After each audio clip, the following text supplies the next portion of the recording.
México, una nación que engloba una gran variedad de entornos, reconocida por tener desde playas hasta ciudades rodeadas por montañas, y también una gran cantidad de culturas, tradiciones las cuales quiero compartir con ustedes a través de misterios, curiosidades y oscuros secretos que abordaremos en este iceberg. A lo largo de los años han ocurrido un sinfín de casos que han marcado a la sociedad mexicana, desde cortinas de humo hasta misterios sin resolver. Desafortunadamente, estos continuarán ocurriendo. Es probable que alguno de los temas no los recuerdes, o tal vez sí. Escribe en los comentarios si recuerdas o experimentaste alguno de los casos de este video. También puedes proponer temas nuevos o más temas para más icebergs. Si no eres de México, esto te podría servir como un punto de referencia para conocer una parte de nuestra cultura. Es por eso que hoy te presento el Iceberg de México, parte 1.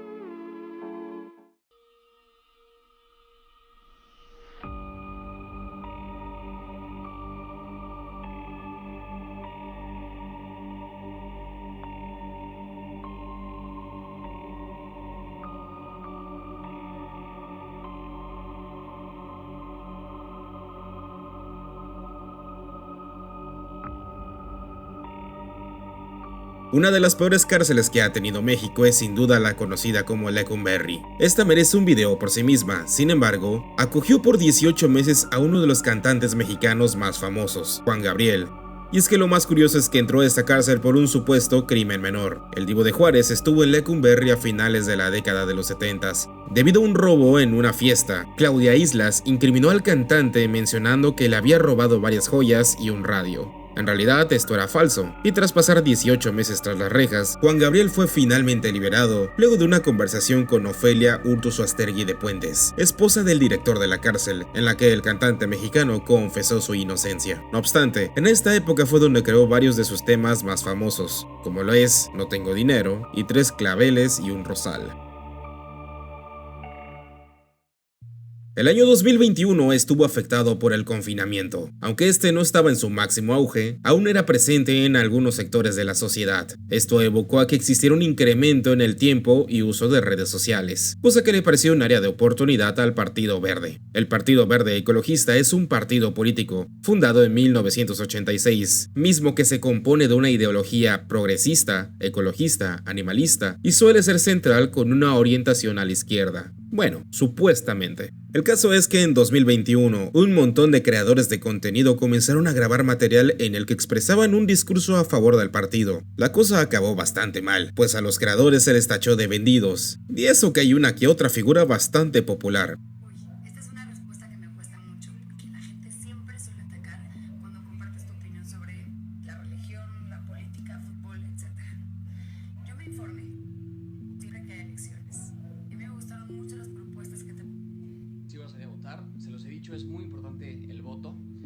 Y la verdad, el día de hoy, las propuestas que más me están interesando son las del Partido Verde. Entonces yo creo que sí, voy a votar por el Partido Verde. Así que... Hoy en la mañana me despierto y me doy cuenta que hay un chingo de influencers y famosos que sí vendieron su opinión. Cabrones, estamos tratando de cambiar a México, estamos tratando de tener un país más chingón y ustedes lo único que están tratando es de tener más lana para ustedes, como si les hiciera falta. No mamen, güey. Dan lástima, güey. Dan asco, güey. Neta, como ciudadanos, para mí, todos los que se vendieron valen verga. Pero eso no es todo. Se decretó que esto era ilegal, pues estas promociones ocurrieron antes de la temporada de campaña, con lo que llegaron multas para 76 creadores de contenido, así como a expresar en sus redes que violaron la ley. En la lista se pueden ver un montón de multas, de las cuales no fueron del mismo monto para todos. Solo por poner un ejemplo, Bárbara de Regil pagó 86,000 pesos de multa. Televisa es conocida junto a TV Azteca como el duopolio televisivo más grande de México. En Televisa nacieron un montón de actores y programas que forman parte de la cultura mexicana. En las redes anda rondando la imagen de un supuesto catálogo de Televisa, en el que se exhibían a diferentes personalidades de la televisora a modo de catálogo de escorts. Básicamente, estas ofrecían sus servicios a diferentes magnates. La leyenda menciona que los precios eran exorbitantes y contribuyeron al imperio de lo que fue Televisa hace unos años. A pesar de esto, tenemos distintas opiniones al respecto. La actriz Kate del Castillo, junto a Alejandra Ábalos, fueron quienes declararon que esto existe y que lleva así desde hace un tiempo. Pero por otro lado, Luis de Llano, un importante productor, mencionó que esto no existe y es una leyenda. Él mismo menciona que existió un libro así, pero que servía para que los productores pudiesen escoger a sus actrices o actores y hacer distintos castings para diferentes proyectos. Hay un super mito de que en Televisa había un catálogo de mujeres que se decían, sí, yo quiero con esta, y que sí, había servicios sexuales. ¿Eso fue real? ¿No fue real? Yo te voy a decir la verdad, nunca existió. Había un libro que para hacer castings. Pero sí te tocó a ti una época donde todo el mundo decía, es que ten mucho cuidado en Televisa porque los productores se les lanzan a las chavitas o eran las chavitas las que se lanzaban. O sea, como que había más esa época. Había de todo, mira, lo peor eran las mamás. Perdón, ahí lo detengo.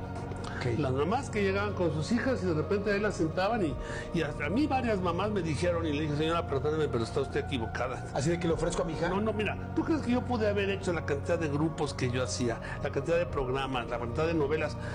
Si eso fuera cierto, imposible. A pesar de esto, hace ya varios años la banda Molotov le dedicó una canción que con frases deja entrever otra cosa. Si quieres ver la canción, se llama Carnal de las Estrellas. ¿Tú qué crees de todo esto? Déjame tu opinión abajo en los comentarios. Era noviembre del 2016 y 1.2 millones de personas confirmaron la invitación a una fiesta.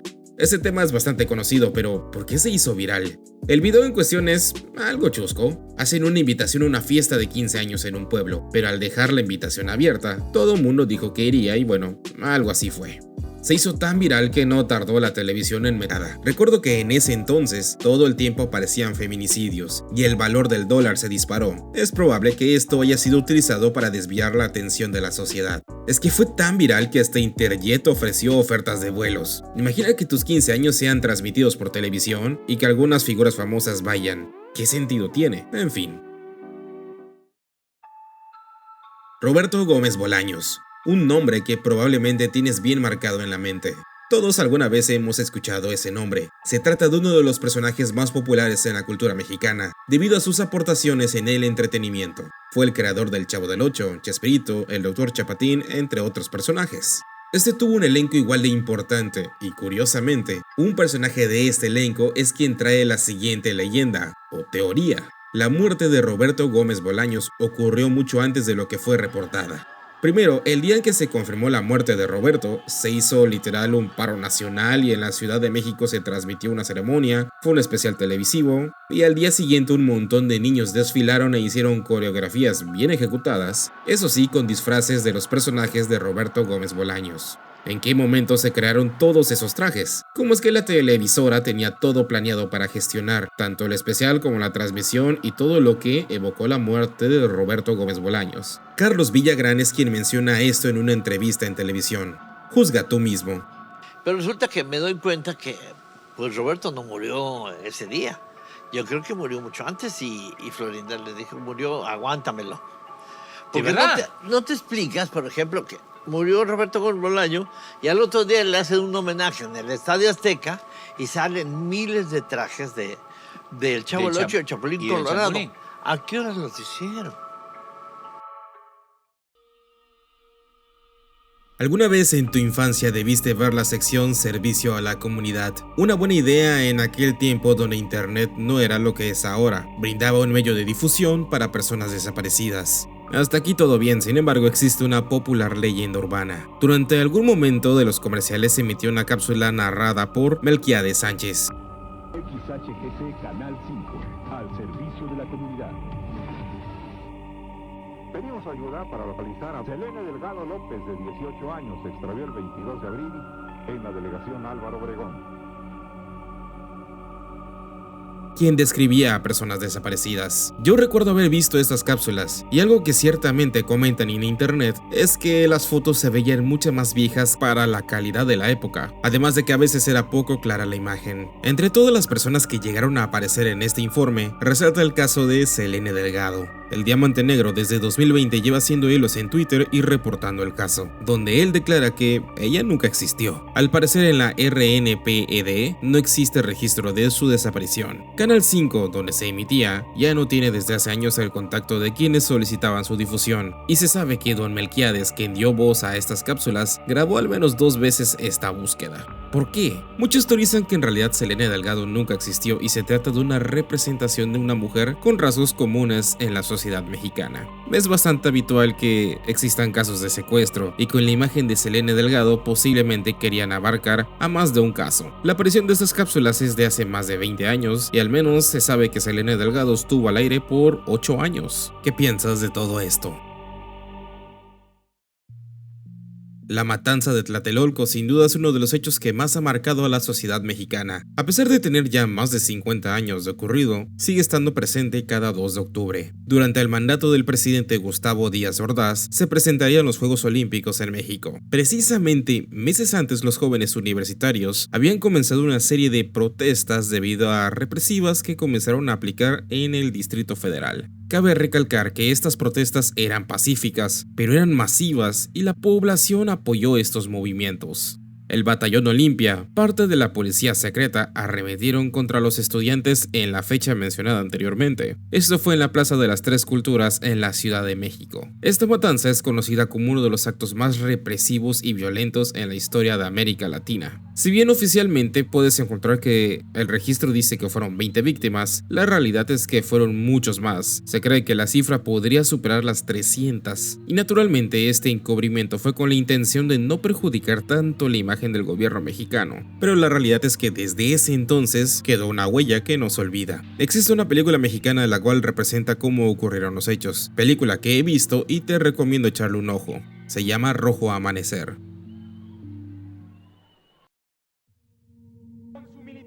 No cabe duda que la política mexicana siempre ha estado manchada por conflictos de interés. Eso es una realidad que no podemos ocultar, y el siguiente caso refleja esto, y muchas cosas como impotencia, desilusión y sobre todo impunidad. Luis Donaldo Colosio era un candidato a la presidencia de la nación para las elecciones de 1994. A pesar de estar representando al PRI, el cual era considerado los partidos políticos más corruptos, Colosio se supo ganar el cariño y el aprecio del pueblo. Definitivamente era muy popular, además venía apadrinado por nada más que Carlos Salinas de Gortari. Desafortunadamente, se dice que Colosio tenía un discurso e ideología que eran opuestos no solo a su partido, sino a distintas figuras en el poder, a las cuales no les hizo nada de gracia que el próximo candidato a la presidencia fuera un obstáculo, por decirlo así. El 23 de marzo del 94 en Tijuana, Colosio había terminado un discurso, pues ya estaba en campaña, visitando diferentes locaciones de México. Al salir del lugar entre la multitud, fue ejecutado por 2 disparos de un revólver calibre 38. Lo más impresionante fue que fue en un lugar abierto, a plena luz del día, rodeado de cerca de 4,000 personas, con todo y sus escoltas. ¿No te parece extraño? El presunto asesino es Mario Aburto Martínez, originario de Michoacán y con tan solo 22 años, el cual fue capturado en el acto. No obstante, días después, cuando fue expuesto a la prensa, parecía distinto. Tenía un corte de cabello diferente, su piel se veía más clara y no tenía las marcas o hematomas que sufrió durante el asesinato. Esto desencadenó una serie de rumores que indican que podría haber sido reemplazado el asesino original. Nadie imaginaría que en México existió un desastre nuclear. Estos no son únicos de países desarrollados con tecnología nuclear. La realidad es que este caso es poco conocido y poco difundido. Ya tiene sus años que ocurrió, y comparado el de la leche con azupo es más popular, mismo que abordaremos más adelante. El incidente del cobalto 60 ocurrió en una bodega en un hospital privado llamado Centro Médico de Especialidades en Ciudad Juárez. En ese entonces, José López Portillo era el presidente de México. El doctor Abelardo Lemus compró una máquina de radioterapia con una bomba de cobalto 60 por un costo de alrededor de $16,000. Se cree que se sobornó a la aduana para que esta bomba pudiese pasar a México. En realidad, esta fue desechada por un hospital en Texas al considerarla obsoleta. El cobalto 60 es un isótopo radioactivo sintético, el cual emite rayos gamma y se suele utilizar con pacientes con cáncer. Por falta de personal capacitado, esta máquina nunca se utilizó y quedó en un almacén durante alrededor de 6 años, hasta que, un diciembre de 1983, el jefe de mantenimiento del hospital decidió que era hora de desechar esa máquina. 2 operarios tomaron la máquina, la desmontaron, perforaron la bomba y hicieron esto con la intención de venderla como chatarra. Evidentemente hicieron esto debido a su ignorancia, pues no sabían que era una bomba radioactiva.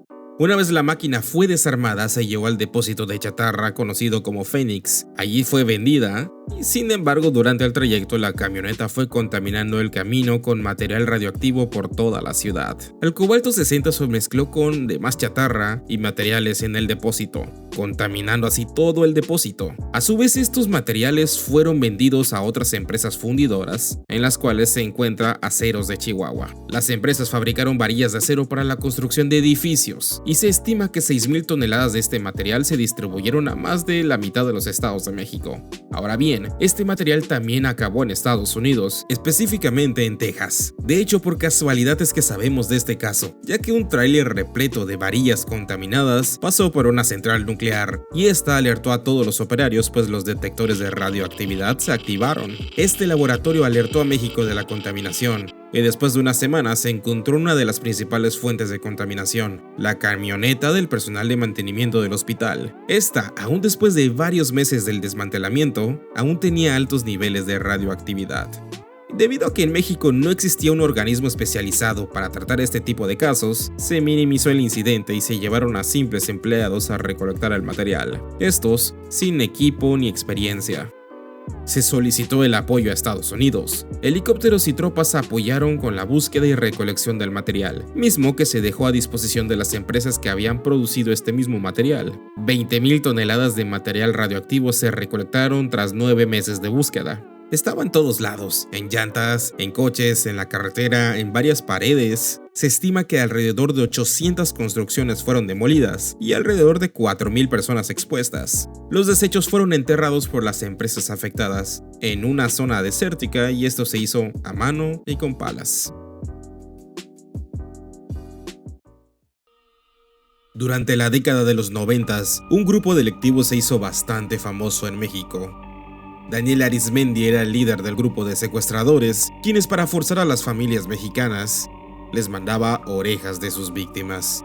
De ahí viene el famoso apodo del Mocha Orejas. No obstante, en su momento fue algo que impactó demasiado a la sociedad mexicana. Se estima que tuvo alrededor de 200 víctimas. No obstante, no se centraba únicamente en las orejas. Realmente podía mutilar cualquier parte de sus víctimas. Su principal objetivo era cobrar el dinero del rescate. Desafortunadamente, nunca en ninguna de sus víctimas estuvo entre sus planes entregarlas. Siempre las asesinaba.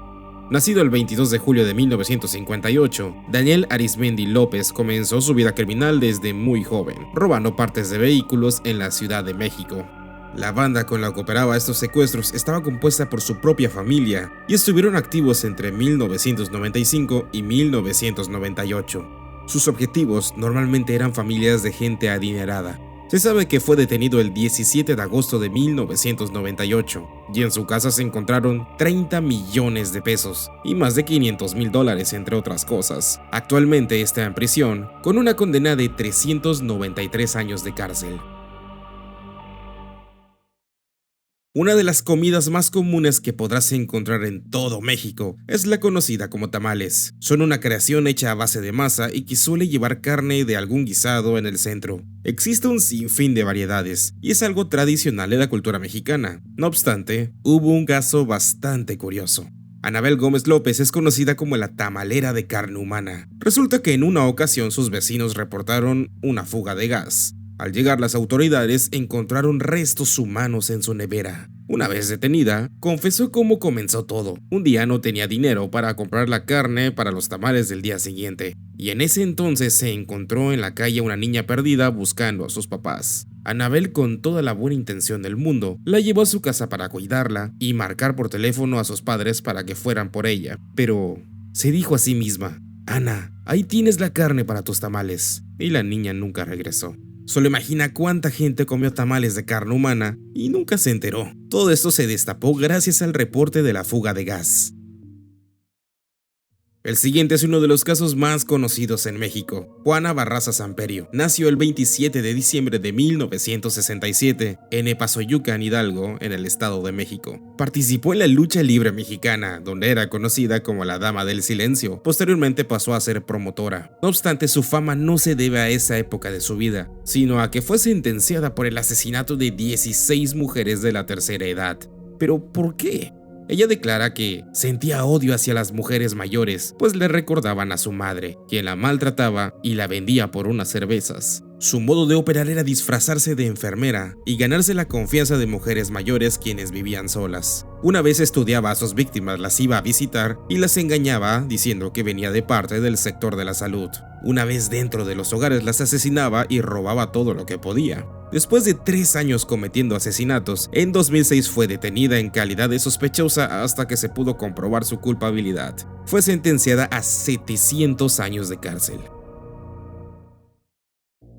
Juan Carlos Hernández y Patricia Martínez son catalogados como una de la clase de asesinos más despreciable que existe. Se dice que llegaron a matar entre 10 a 20 mujeres, y el modo de actuar era el siguiente. Patricia salía sola al centro o al mercado y buscaba víctimas para Juan. Normalmente mujeres jóvenes y que tenían problemas económicos. Les prometía ropa gratis, comida gratis o simplemente darles trabajo. Cabe destacar que en la zona donde ocurrieron estos actos es bastante pobre y por ello era fácil convencer a las mujeres. Además era otra mujer quien ofrecía esto. Eso hacía que las víctimas bajaran la guardia. Una vez dentro de la casa, Juan salía de su escondite, las atacaba, las violaba y las descuartizaba. Se sabe que la pareja consumía los cuerpos y los restos que quedaban los tiraban en la madrugada. Finalmente fueron capturados el 4 de octubre del 2018, bajo sospechas de ser los asesinos. En una cámara de seguridad aparecieron con una carriola, misma donde estaban los restos de su última víctima. Es probable que este caso ya lo hayas visto en otro lado. Es uno muy popular en la historia de México. Se trata de la leche radioactiva. Se supone que la leche es un producto el cual debe tener un control bastante importante en su distribución. Idealmente es para el consumo de niños. No obstante, una serie de personajes con unas gotas de corrupción fueron la mezcla perfecta para la catástrofe. Un poco de contexto. Era 1986 y había ocurrido el incidente de Chernobyl. Esto generó unas nubes radioactivas que se transformaron en aire y lluvia contaminados, mismos que terminaron por afectar las vacas de varias empresas europeas. Una empresa privada en Irlanda decidió que no iba a perder dinero, así que sabiendo que la leche no era apta para el consumo, intentó venderla. Primero a Brasil, quien no la aceptó, y este alertó a los demás países. Pero en México, por ahorrarse dinero, decidieron aceptarla. Cabe resaltar que los encargados en hacer este pedido eran conscientes, pues la OMS hizo un reporte a nivel mundial advirtiendo de no comprar leche en polvo a una serie de empresas enlistadas. La leche contenía estroncio 90 y cesio 137. Fueron 30,000 toneladas de leche y esta fue distribuida en todo el país. Desafortunadamente, hasta 3 años después se dio a conocer el caso. Evidentemente, los casos de cáncer y problemas ligados a la radioactividad incrementaron durante toda la década de los 80s.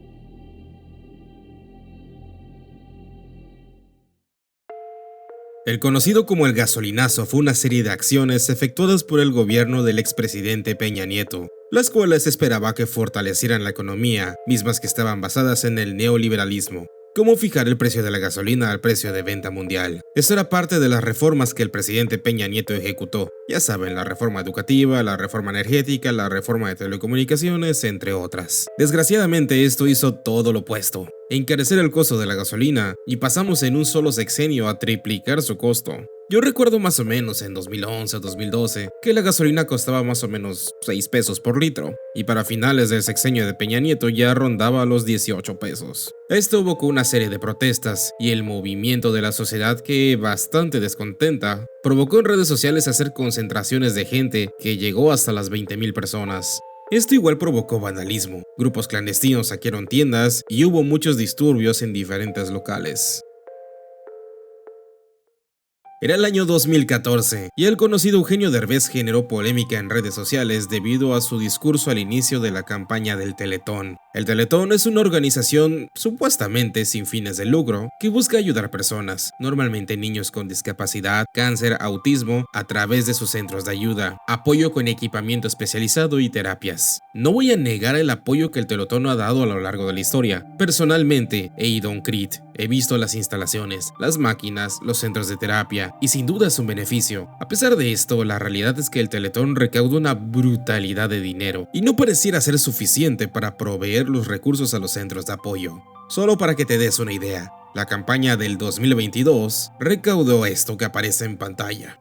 pesar de esto, este organismo siempre ha tenido una agresiva campaña a través de los medios de comunicación que dominan en México.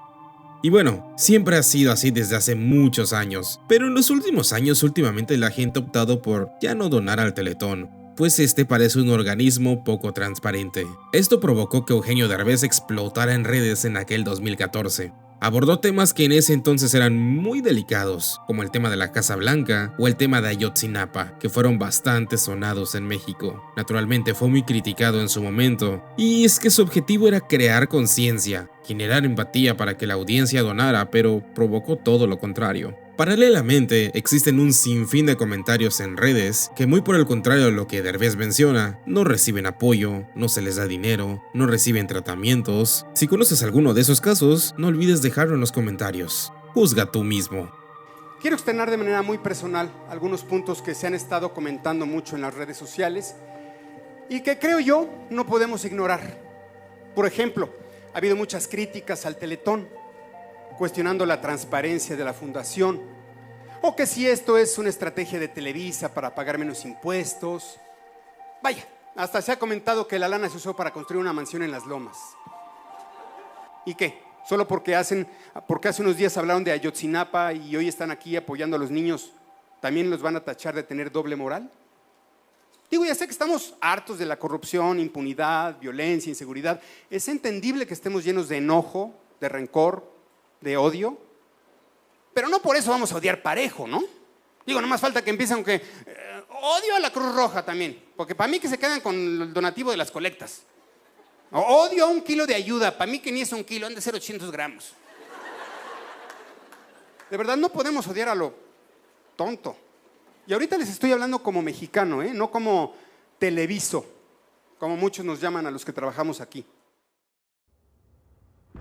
El caso de Ayotzinapa es probable que lo hayas escuchado o visto en redes. Aún así, si no eres de México, este se trata de uno de los crímenes de Estado más recientes y virales que ocurrió en los últimos años. Está ligeramente relacionado al caso del 2 de octubre, el de Tlatelolco, pues se sabe que cada año varias partes del país realizan protestas pacíficas con el objetivo de no olvidar lo ocurrido dicho día. La Escuela Normal Rural de Ayotzinapa no fue la excepción, y varios estudiantes hacían eso mismo, una marcha pacífica. 43 estudiantes normalistas fueron ejecutados. Se cree que por cuerpos militares, policíacos e incluso se involucra un cártel mexicano. Los alumnos eran vigilados por la Secretaría de Defensa de México. Pero, ¿qué pasó? Aquí viene el problema, pues al estar el Estado involucrado, manipularon la información, ocultaron la evidencia e incluso crearon evidencia falsa y testimonios falsos para cambiar la opinión pública. Incluso se cree que el gobierno mexicano ejecutó las famosas cortinas de humo para desviar la atención de la sociedad sobre ese tema.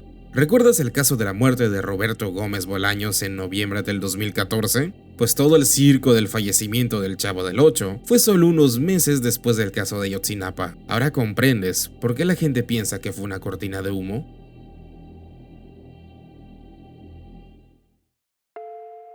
Los Zetas son sin duda alguna uno de los grupos delictivos más conocidos en México. Por ejemplo, en la ciudad donde vivo tuvieron un fuerte control en el área turística, pero eso tiene muchos años que dejó de ser así. El grupo se fundó en algún momento de 1999. Fue un cártel de droga mexicano que tuvo como principal centro de operación Tamaulipas. Pero eso no fue limitante para tener presencia en otras partes como el sur del país, e incluso en otros países como Estados Unidos. Arturo Guzmán de Sena fue el fundador de este grupo.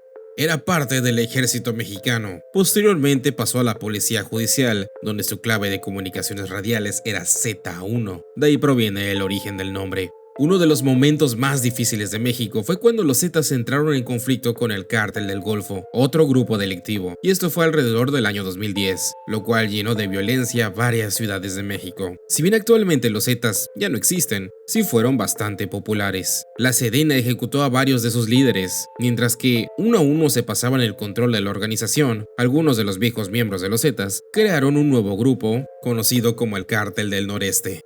En abril del 2022 se dio por desmantelado lo que quedaba de los Zetas, conocidos como la vieja escuela. Ahora solo se mantienen algunos viejos miembros de los Zetas en el conocido Cártel del Noreste.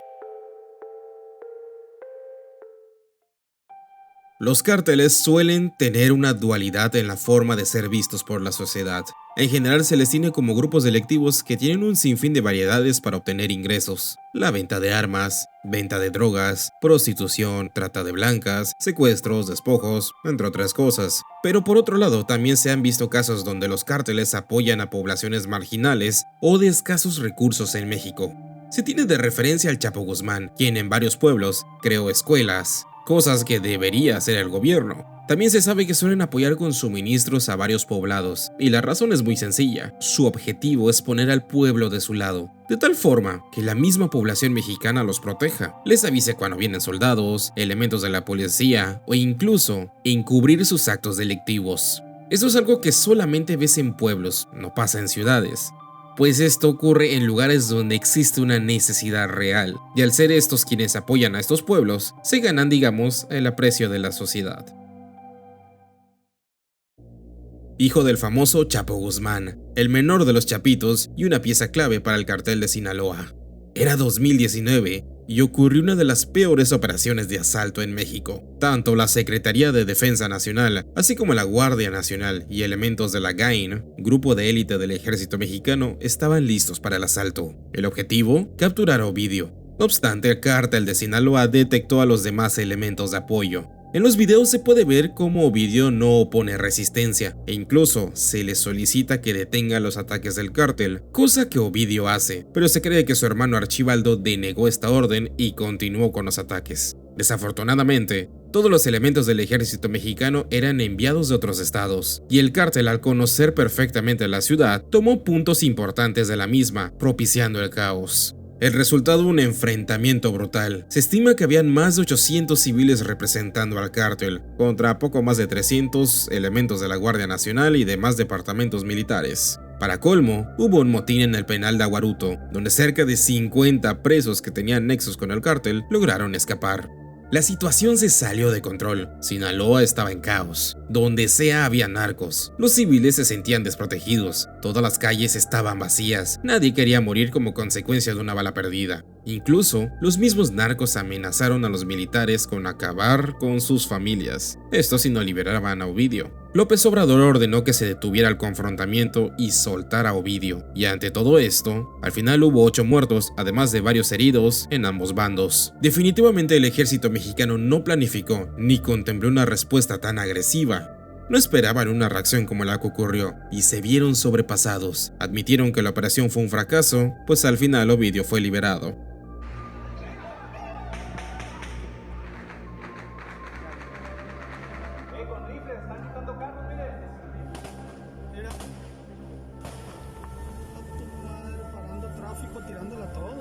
Hay una fuerte balacera en el sector de Avenida Universitarios y... La narcocultura hace referencia a la constante mediatización de cualquier cosa relacionada con el narcotráfico. Esta puede ir desde algo plenamente premeditado a algo inconsciente. Normalmente se pueden ver ejemplos en la música, series, novelas, literatura, entre otros ejemplos. El problema es que habitualmente esto influye en la opinión pública, provocando entonces que la sociedad tenga ideas de grandeza sobre lo que es ser un narcotraficante y todo lo que involucra: dinero, mujeres, poder, entre otras cosas. No es extraño escuchar o ver videos de niños que desean o sueñan en convertirse en narcos. Y esto podríamos adjudicarlo principalmente a la música y series, y buena parte tienen razón de ser, pero tampoco creo que sea totalmente la culpa de estos medios. Como todo, debe haber libertad de expresión, ya que prohibir esto solo lo haría más popular. Sin duda, la educación y la influencia de los padres tiene parte de responsabilidad. Este punto tiene que ver con la creciente violencia a la mujer en México. Cuando Internet comenzó a convertirse en lo que es un medio de difusión, entre 2014 y 2017, considero que fue la época donde más se encontraban noticias de estos casos. Y esto fue a nivel nacional, a cada rato aparecían casos de feminicidios. Pero si queremos destacar algún lugar y época, debemos irnos a Ciudad Juárez en la década de los 90s. Cerca de 200 feminicidios ocurrieron por esos años, y estos tenían patrones muy peculiares. Las víctimas siempre eran mujeres de entre 15 y 30 años. Habitualmente vivían en zonas muy pobres y siempre fueron chicas de piel morena y muy delgadas. Esto naturalmente hizo pensar que se podría tratar de algún asesino serial, pero la idea quedó descartada. Y aunque hubieron detenidos por estos feminicidios, La realidad es que estos siguieron ocurriendo. Se cree que la corrupta policía local, así como algunos entes que tienen gente en el poder, podrían estar involucrados.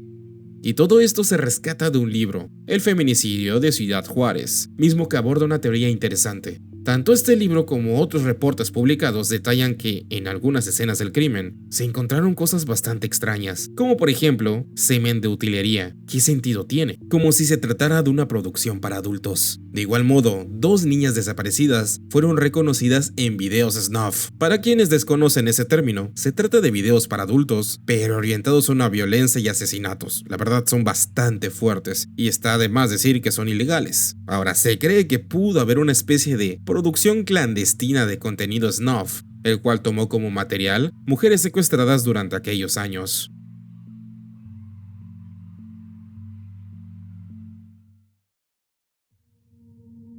Lizeth, ¿qué fue lo que pasó? Yo acosté a mi hija a dormir alrededor... En esta cama. En esta cama. Esta es la cama de Paulette. La está estrenando aparte de todo, porque tenía una semana con ella. La acabo de sacar de su cunita. Porque es una niña especial. Cuando dices que es una niña especial, ¿a qué te refieres? Ella es una niña que nació muy prematura, de 25 semanas de gestación. ¿De 25 semanas? Sí. En 2010 ocurrió uno de los casos que más conmocionó a México. Se trata de la niña Paulette. Paulette Guevara Fara, una niña de 4 años que fue encontrada muerta en su propia habitación, después de más o menos 10 días de búsqueda. Aunque parezca inverosímil, así fue. Nadie de su familia se dio cuenta de que ahí mismo estaba el cadáver. Resulta que primero fue notificada como extraviada. Se hizo mucho ruido en medios de comunicación. La noticia de verdad tuvo bastante difusión.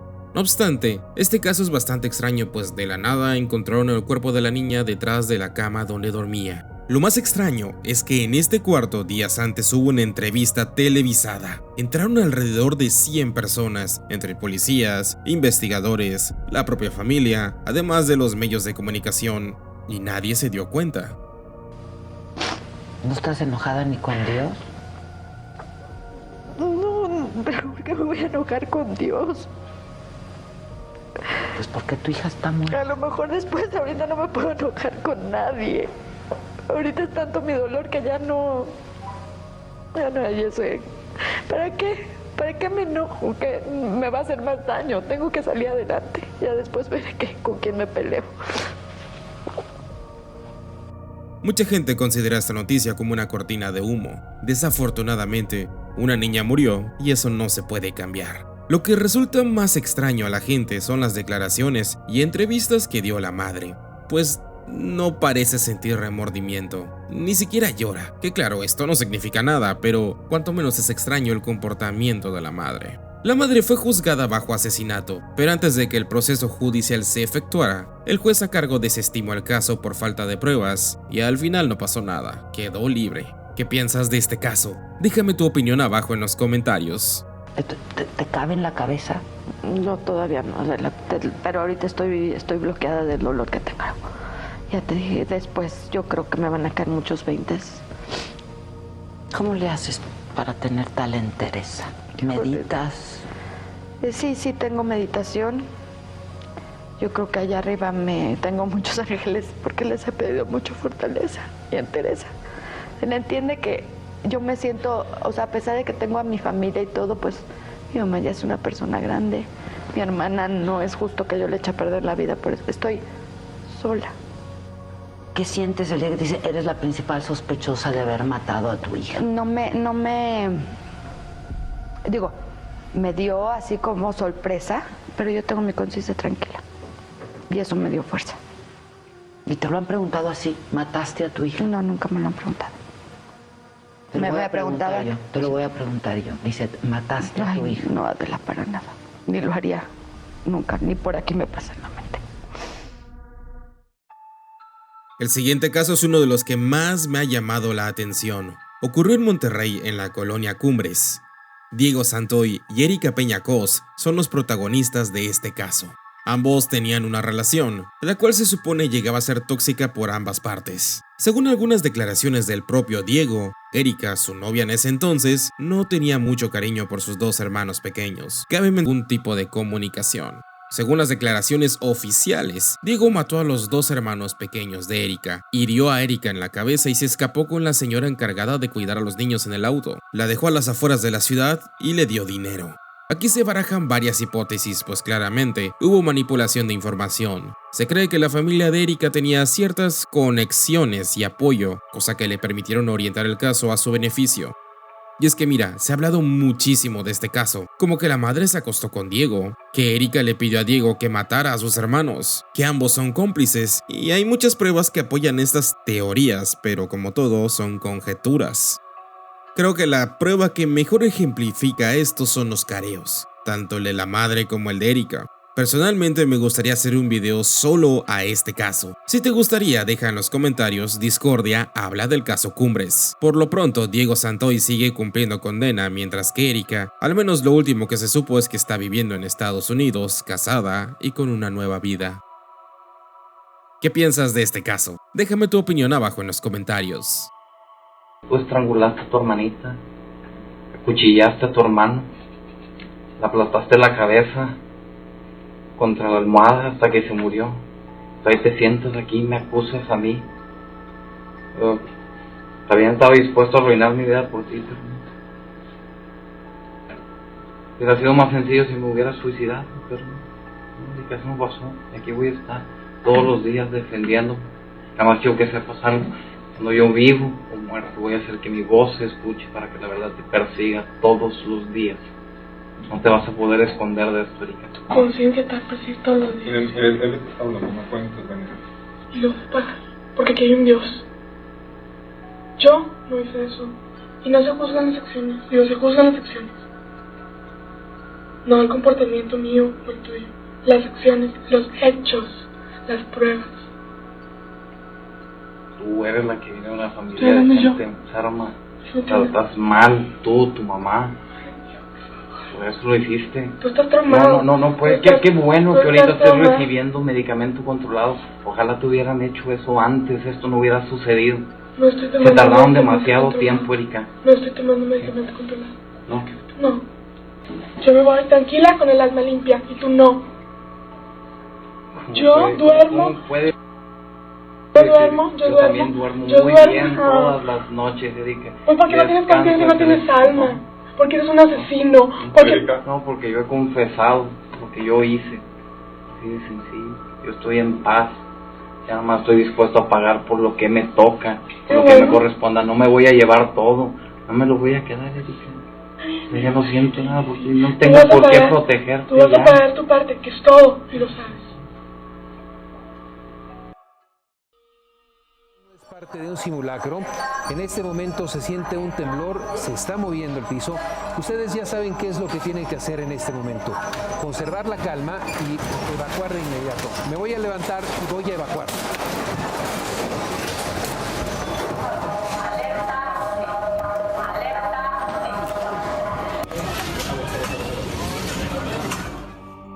El 19 de septiembre del 2017 ocurrió un terremoto de 7.1 grados en la Ciudad de México. Entre todos los daños, una escuela conocida como Enrique Rebsamen destacó en los medios ya que había tanto alumnos como maestros atrapados en los escombros. Esto no solo fue noticia nacional, se llegó a medios internacionales. Uno de los personajes que más se dedicó a cubrir esto fue Carlos Loret de Mola, un periodista mexicano bastante reconocido. El caso es que se comenzó a hablar del supuesto de una niña conocida como Frida Sofía atrapada. Y tal como ha ocurrido en otros casos en este iceberg, esto tuvo demasiada cobertura en medios de difusión.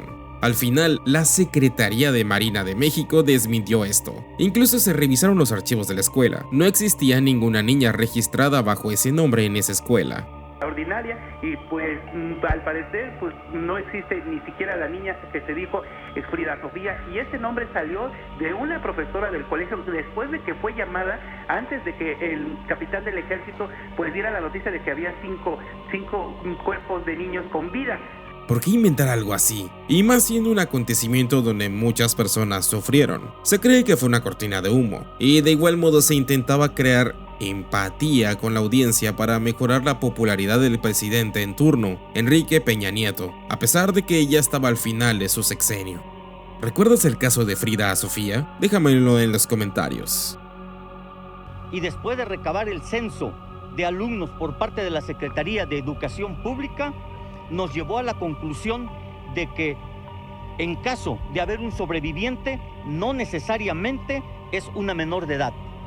Ofrezco a los mexicanos una disculpa por la información vertida esta tarde, donde afirmé que la Marina no contaba con los detalles de una supuesta menor sobreviviente en esta tragedia. El siguiente caso es muy reciente y desafortunado. Personalmente, si me lo preguntan, gran parte del problema lo tienen las amigas de Devani Escobar. Ocurrió nuevamente en Nuevo León, en el municipio de Escobedo. Era una chica de apenas 18 años y fue a una fiesta con sus amigas. Fueron 13 días de búsqueda. Devani desapareció en la madrugada del 9 de abril del 2022. Se sabe que fue a una fiesta con sus amigas en un lugar conocido como la Quinta Venecia. Al parecer, todas sus amigas decidieron irse primero y la dejaron sola en la fiesta. Sin embargo, le pidieron un taxi de aplicación para que pudiese llegar a su casa. También declaraciones posteriores afirman que era un taxi de confianza, pues se cree que se pidió por fuera de la aplicación a pesar de pertenecer a esta. Por alguna razón, Devani se bajó del taxi. No se sabe por qué. Podría ser acoso o cualquier otro motivo. Momento en el que el taxista tomó la última foto de Devani. Hay cámaras de vigilancia donde aparece merodeando la zona, buscando cómo ir a su casa, y recorre camino cerca de un motel. Este motel entregó video de vigilancia a los investigadores, mismos que han declarado que hay alrededor de 10 minutos de video desaparecido. Igualmente hay rastros de la joven en la entrada del motel, pero este se pierde. 9 días después se encontró el cuerpo en una cisterna abandonada al lado del motel. Según declaraciones, parece que tomó rumbo de regreso a la fiesta y esta se tropezó en la cisterna abandonada. Un poco absurdo si me lo preguntan. Este caso es muy importante por la viralidad que tuvo en medios. Si no eres de México, es probable que aún así hayas visto movimientos en redes sociales para simpatizar con la víctima, y como otros casos en México, también hay un sinfín de teorías. Por ejemplo, algunos creen que el taxista que la llevó pudo hacerle algo, o que sus amigas le querían hacer maldad, otros que algún camionero o incluso algún empleado del motel son culpables. Conocido como las Puertas del Infierno, es un manicomio famoso que existió en México. Fue inaugurado en septiembre de 1910 por Porfirio Díaz y fue el más grande de toda América Latina. Desafortunadamente, en aquel entonces no existía mucho conocimiento sobre la salud mental o enfermedades mentales. Este manicomio fue uno de los peores que han existido y no por nada tenía ese nombre, las Puertas del Infierno. El hospital fue construido donde antes había una vieja hacienda y ahí se maltrataban a los pacientes, los cuales eran alojados en las peores condiciones que te puedes imaginar. Eran sometidos a todo tipo de abusos, tanto físicos como mentales. De igual modo, este hospital tenía fama de estar embrujado. Bastantes personas aseguraron haber visto fantasmas o entes en el terreno donde estuvo la Castañeda. Finalmente, este fue cerrado en 1968. Siendo uno de los medios de transporte más utilizados en la capital del país, el metro de la Ciudad de México tiene muchas historias y encuentros extraños. Existe una gran variedad de casos que suelen ser repetitivos entre diferentes transeúntes. Por ejemplo, fantasmas de niños, fantasmas de una mujer sonriente, así como casos en los que se ve gente que no parece ir acorde a la época actual. Existen varios lugares en el mundo catalogados como cuevas del diablo. Incluso en México hay más de una, pero se podría considerar que la más famosa es la que se encuentra en Iztapalapa. Según mitos locales, se dice que en esta cueva ocurren diferentes sucesos paranormales, cosas como ver entes, duendes, ver criaturas, escuchar ruidos, entre otras cosas. Se le considera también como una de las varias entradas al infierno, y bueno, se dice que varias personas han entrado y nunca salieron. Lo que sí es bastante recurrente es encontrar restos o materiales de lo que parece hechizos o encantamientos, así como herramientas de brujería, por lo cual parece ser un lugar visitado también por muchas brujas. El 19 de septiembre de 1985 ocurrió una de las catástrofes que marcaron a la sociedad mexicana. Se trata de un terremoto con una magnitud de 8.1 y hasta la actualidad es considerado el peor sismo de la historia de México. Los años 80 son bastante recordados por diferentes aspectos que influyeron en la cultura pop. Hubo una evolución musical, fue el inicio de la era globalizada y sobre todo el consumismo. En México ya estaba bastante consolidada una de las empresas más grandes que tiene, Bimbo, y es parte de este iceberg, ya que en 1980 sacaron un comercial bastante extraño. Esto fue transmitido en televisión nacional y, como era de esperarse, muchos niños se asustaron. El peluche del osito Bimbo tenía un aspecto poco amigable a pesar de que era la mascota de la marca y tenía como propósito acercar a los más pequeños. Afortunadamente, con los años fue tomando un diseño más agradable. Créame, señora. ¿Verdad del osito? Fundada por Don Julián, es un lugar que existe en México y se encuentra en Xochimilco. Todo comenzó cuando un día, cercano al lago de su hogar, encontró el cadáver de una niña. Según relata, desde aquel entonces el espíritu de esta niña no lo dejó en paz. Don Julián comenzó a recolectar muñecas para colgar alrededor de su casa. Al parecer, el espíritu no volvió a perturbarla. Él contaba que mientras más muñecas hubieran, más entretenidas estarían las almas de las niñas. Desafortunadamente, en el año 2001, Don Julián murió. Según, su cuerpo fue encontrado en el mismo lugar donde se encontró años antes el cadáver de la niña. En la actualidad, los familiares conservan la tradición de colgar muñecas que encuentran. Lo más interesante es que puedes visitar este lugar. Se encuentra en los canales de Xochimilco, al sur de la Ciudad de México. ¿Cuántas veces no hemos escuchado que la escuela donde estudiamos de pequeños estaba construida sobre un cementerio? Creo que es de los mitos más populares que existe en México y bueno, desconozco si ese se extienda a otros países, pero es probable. La realidad es que sí que existe una escuela que fue construida sobre un cementerio y probablemente sea el origen del mito. La escuela primaria Benito Juárez fue construida sobre un panteón. Esta se ubica en la Ciudad de México y antes de ser la escuela que actualmente sigue en funcionamiento, fue el Panteón de la Piedad. Podríamos decir que esta es la excepción. Esta escuela de verdad se encuentra sobre un cementerio. ¿La conocías? ¿Qué piensas de este caso? Déjalo en los comentarios.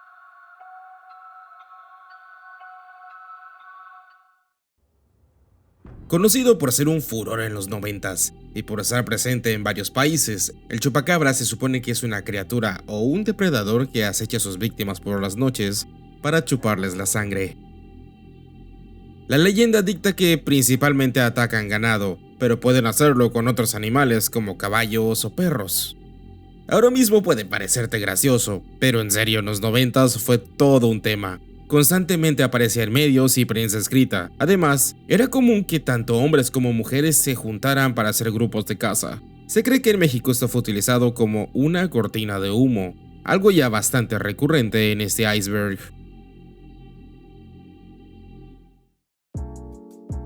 Cañitas es un libro escrito por Carlos Trejo, un personaje que definitivamente es reconocido en México. El libro fue escrito en 1995 y narra los hechos en una casa embrujada en la calle Cañitas en la Ciudad de México. En su momento fue de los libros más vendidos y catapultó a la fama al autor, mismo que se hizo de una base de fans y se autonombró Cazador de Fantasmas. Realmente lo que hacía era grabar cápsulas o material del mismo tipo para venderlo en DVDs o a distintas cadenas de televisión para programas de este tipo. Actualmente algunos lo consideran un farsante, ya no tiene tanta credibilidad como en ese entonces. Además, se supone que ese libro está basado en hechos reales. El libro en realidad es un testimonio del autor, quien jugó a la Ouija en esa casa. Si bien este libro está lleno de controversia, personalmente no puedo opinar sobre él. Solo déjame decirte que a veces es surreal lo que a veces puedes encontrarte en algunas de sus páginas. Ubicado en Ciudad Madero, se trata de un hospital abandonado que está ligado a una leyenda mexicana muy popular, la planchada. La leyenda dice que en las noches se suele aparecer en algunos hospitales una enfermera con un traje impecable y bien planchado, de ahí viene el apodo. Se supone que este es un ente paranormal y que suele rondar hospitales por las noches. El hospital previamente mencionado es de donde proviene esta leyenda. Se supone que ahí fue enfermera la planchada. Ahora mismo solo quedan vestigios de lo que fue un gran hospital, el cual está abandonado desde 1989. Ahora se ha convertido en un vertedero de criminales y drogadictos. Esta es una leyenda que se encuentra en el sur del país, precisamente en Yucatán, lugar que tiene una gran variedad de cultura y tradiciones que aportar a México. Siendo parte de la región maya, es interesante ver cómo algunas leyendas se entrelazan con el mestizaje y surgen mitos sorprendentes como es el caso de la Ixtabay. ¿Qué es la Ixtabay? Los orígenes de la Ixtabay se encuentran en una diosa maya conocida como Ixtab, la cual es la diosa del suicidio. Así es, aunque parezca extraño, los mayas tenían un dios para representar el suicidio, y esta era Ixtab. La imagen o representación de esta diosa es la de una mujer colgando de un árbol, representando ya sabes qué. En un principio esta diosa tenía como objetivo proteger y sobre todo encaminar a los suicidas, era algo así como un guía de almas. No obstante, esto cambió a ser una cazadora de hombres para matarlos y llevarlos al inframundo. La Ixtabay suele seducir y atraer a los hombres para llevarlos a una ceiba y matarlos. Normalmente esto ocurre a hombres alcoholizados o que no se encuentran en sus 5 sentidos. Ella suele aparecer en caminos abiertos, cuevas, campos o lugares solitarios. Hay una leyenda la cual relata que hace muchísimos años una mujer estaba enamorada de un caballero. Este no le correspondía y por el contrario estaba enamorado de una princesa. La princesa, por obvias razones, no podía corresponder su amor a un soldado común. La primera mujer, enamorada, realizó una maldición a la princesa, la cual desde entonces vaga por este mundo buscando hombres. Esto último parece más influencia de los españoles, pues hay una mezcla de esta leyenda junto con la diosa del suicidio maya. Las ceibas, por otro lado, son un árbol muy importante en la cultura maya, y este tiene estrecha relación con la leyenda, pues de hecho se supone que la Ixtabay aparece justo al lado de estos árboles. Puede aparecer en cualquier momento, incluso de día, el único requisito es que hay una ceiba cerca, y evidentemente no se recomienda hacerle daño a estos árboles. ¿Te gustaría que abordara a mayor profundidad este mito? Si es así, deja en los comentarios Discordia habla del Ixtabay. Esta es otra leyenda popular mexicana. La Pascualita se trata de un maniquí que se exhibe en una tienda de ropa en la ciudad de Chihuahua. Se dice que la dueña de la tienda creó este maniquí después de la muerte de su hija como recuerdo. Como esta falleció antes de casarse, la Pascualita porta un vestido de novia. Como podrás imaginar, la gente cree que este maniquí cobra vida por las noches debido a la gran cantidad de detalles que tiene. Y es que si lo comparamos con un maniquí normal, pues sí que tiene más detalles, lo cual lo hace ver un poco realista. Otro rumor dice que el cadáver de la hija se encuentra dentro del maniquí y que este último se utilizó para poder construirlo, pero como tal, son leyendas.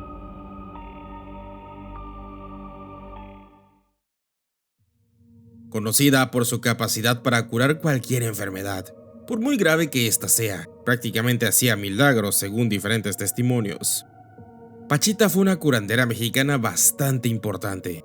Para algunos fue una bruja, para otros una creadora de milagros. Lo que es una realidad es que su historia es por demás impresionante y tiene un punto crítico que en mi opinión la hace especial. Se trata de una asistente que veremos en el siguiente puesto. Bárbara Guerrero es una mujer de orígenes humildes, con poderes sobrenaturales, y es una de las mayores representantes de los chamanes en México. Entre sus hazañas podemos destacar hacer aparecer órganos de la nada para sus operaciones, operar a cuchillo abierto, sin anestesia. Podía abrir y, solo con poner la mano, cerrar las heridas. Ella era solicitada por figuras de poder en la Casa Blanca de la Presidencia de México. Ahí fue donde conoció a un personaje muy importante y que en parte tiene la dicha de ser quien pudo transcribir todos estos acontecimientos. Sin duda alguna está aquí por todo lo que representa Pachita. Te invito en serio a que investigues sobre ella. Salvador y yo fuimos testigos de un evento extraordinario. Y vamos, yo soy un científico. Yo tengo un laboratorio, estudio la actividad cerebral, la fisiología cerebral, y me invitaron a conocer a esta mujer Pachita y a sus operaciones. Y lo que yo vi ahí, en principio, contradecía todo concepto y todo conocimiento que yo tenía acerca de la realidad. Para mí es de los misterios más importantes y menos hablados en México. Es por eso que te presento hoy el caso de Jacobo Greenberg. Jacobo fue un neurocientífico mexicano bastante destacado. Tuvo muchos estudios en México y también en Estados Unidos. Este se adentró en el chamanismo y desarrolló una teoría que podría explicar muchas cosas importantes.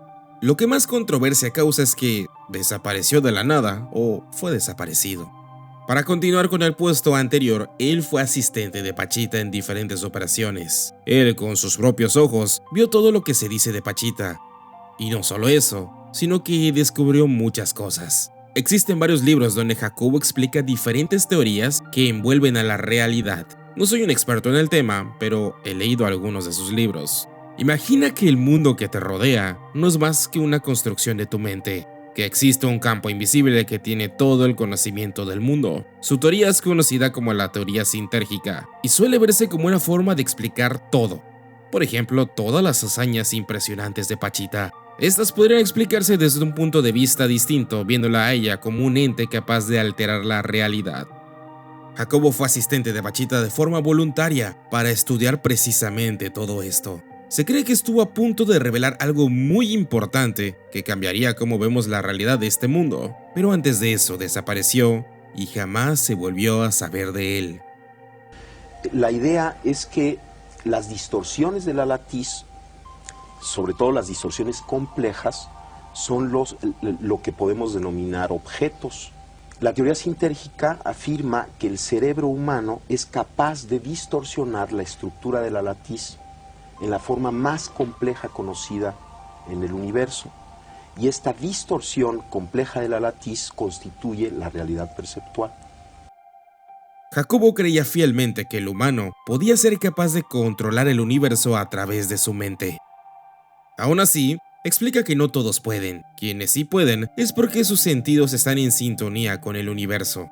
Es algo extraño de explicar, pero ¿cuántas veces no hemos visto casos donde alguna persona puede hacer cosas increíbles sin explicación alguna? Tal vez la mayoría tenemos bloqueada la mente de alguna manera y existe una forma de liberarse. Y no creas que todo es teoría. Jacobo fundó un instituto en México y de hecho hizo experimentos. Si vemos, su teoría podría explicar prácticamente todo, milagros, fantasmas, cualquiera de las cosas que no tienen explicación a simple vista.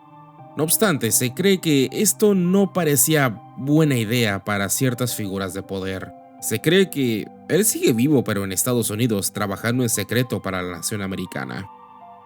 Entonces, el intento, por ejemplo, de explicar la percepción es un intento de lograr esta unificación, porque estaremos en la base de la creación de cualquier realidad, y entendiendo cómo se crea la realidad nos ayuda a unificarnos. Preparar este iceberg fue un viaje muy especial. Pude recordar temas que me tocaron vivir o experimentar.